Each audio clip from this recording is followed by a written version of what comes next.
Lorsque vous voyez les microcosmes politiques congolais, en général, les microcosmes politiques de Butembo en particulier, vous comprendrez que beaucoup de gens vont à politique pas pour servir. C'est ainsi que vous verrez, il y a des gens qui ont une vision, que je qualifie une vision jouissive de la politique, et une vision diaconique de la politique. J'ai trouvé à Maman Kati une vision diaconique de la politique.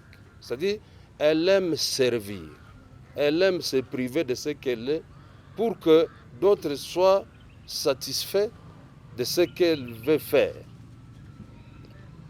Alors, Kati, c'est un phénomène pour nous, pas nécessairement parce qu'elle est Kati, mais dans elle, elle a beaucoup de valeur.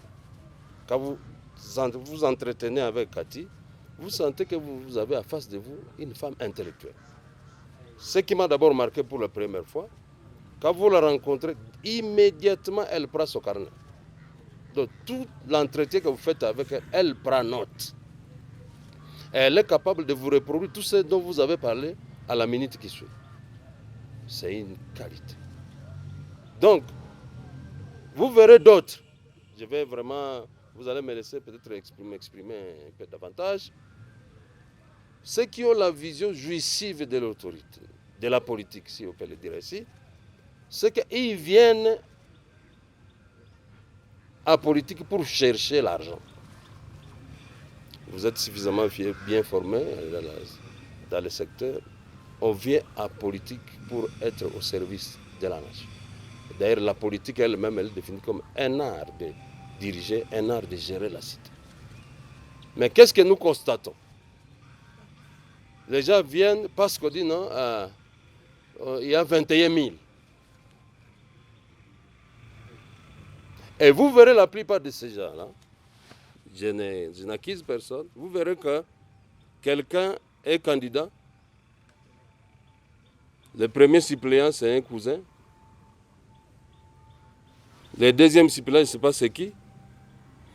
Et ayant été sûr de lui-même, il se présente aussi dans un territoire proche, candidat, il met ceci, non, non.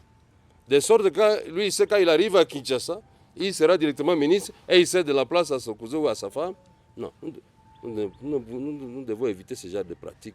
Car bien même, ces mêmes candidats, comme ils sont au Parlement, ils ont tout fait que la loi soit ici faite, mais sur le plan des valeurs, ça ne nous garantit rien à terme d'intérêt commun.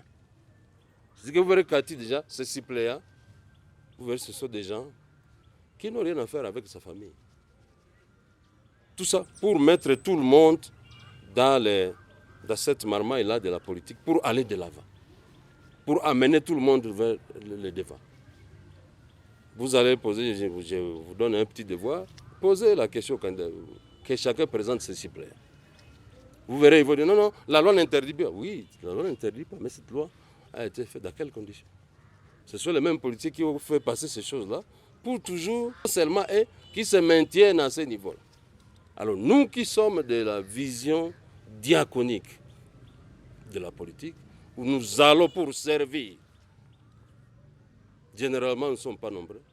Et généralement, la population des fois tombe dans ces pièges-là et voter ces gens-là qui font de la politique du commerce. Maintenant, aujourd'hui, là, Maître Kati arrive avec un vent nouveau. Elle dit, moi, je viens, je me pointe comme candidat. D'abord, elle ne sait même pas pointer. Vous connaissez l'histoire, vous êtes dans la ville.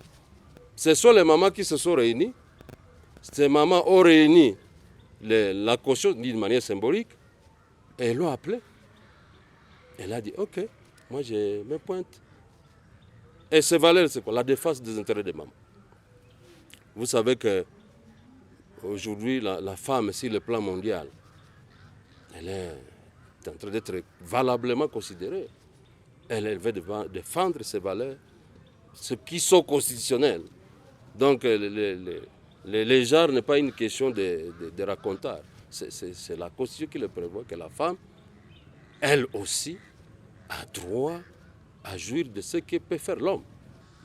Pendant qu'il y a déjà qui négocient là-bas, des postes là-bas, qui ne les ont pas, mais Kamer a pris une femme qui était ici, faire d'elle ministre. Et bon, les gens, bon, l'Ibrahim, mais je crois qu'ils se trompent. Déjà, comme Kamer, il faut les remercier, il faut les féliciter, parce qu'ils ont quand même changé à nous. Ils ont fait ce que nous, on n'a pas encore fait. Mais on s'emploie à les critiquer. Bon. On dit que c'est ça la politique ici, parce qu'il faut attaquer l'adversaire. Et nous disons, ce n'est pas un problème attaquer Kamer. Kamer, c'est un grand monsieur, c'est un grand politique. Et vous voyez la scène politique, comment elle est organisée au niveau du Congo. Kamer est toujours là. Et c'est comme qui dirait qu'on ne jette des pierres qu'à un arbre qui a de beaux fruits. Donc ça, nous sommes de cette classe de vainqueurs où nous sommes déterminés à aller de l'avant, déterminés à atteindre l'objectif. Et l'objectif dans la ville de Butembo, c'est l'élection de Maman Kati à la députation nationale. Et je vous dis et je vous garantis, si cette maman-là est à l'Assemblée nationale, la population de Butembo ne sera jamais déçue.